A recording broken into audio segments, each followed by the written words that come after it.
GNRP എങ്ങനെയാണ് നമുക്ക് white list എടുക്കേണ്ടത് നോക്കാം. സർവർ IP എന്ന് പറഞ്ഞൊരു ചാനൽ കാണാം. അവിടെ സെലക്ട് ചെയ്യാം. അവിടെ IP ഉണ്ടാവും, അത് കോപ്പി അടിക്കാം. നേരെ നമ്മൾ സാമ്പിൾ കയറാം, അത് പേസ്റ്റ് ചെയ്ത് കൊടുക്കാം. ഇന്ത്യൻ നെയിം എന്താണ് വേണ്ടത് അത് ഇവിടെ നമ്മൾ ടൈപ്പ് ചെയ്ത് കൊടുക്കാം. അക്കൗണ്ട് രജിസ്റ്റർ ചെയ്യാനായിട്ട് 2 തവണ നമ്മൾ പാസ്വേഡ് ടൈപ്പ് ചെയ്ത് കൊടുക്കാം. നിങ്ങൾക്ക് ഇഷ്ടമുള്ള പാസ്വേഡ് ഇടാം. രജിസ്റ്റർ ചെയ്തതിനു ശേഷം തിരിച്ച് ഡിസ്കോഡിലേക്ക് വരാം. അതിനുശേഷം ഡിസ്കോഡിൽ വന്നതിന് ശേഷം നമ്മുടെ വൈറ്റ് ലിസ്റ്റ് എന്ന് പറഞ്ഞൊരു ചാറ്റ് വേണം. അത് നമ്മുടെ അന്യ ബോട്ടിനെ അവിടെ മെൻഷൻ ആക്കാം. നേരെ വൈറ്റ് ലിസ്റ്റ് നമ്മൾ ടൈപ്പ് ചെയ്ത് കൊടുക്കാം.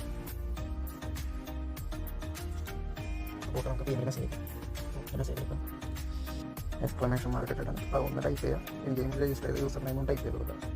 അതിനുശേഷം പാസ്വേഡ് ടൈപ്പ് ചെയ്യുക. വൈറ്റ് ലിസ്റ്റ് ഇട്ടിട്ടുണ്ട്.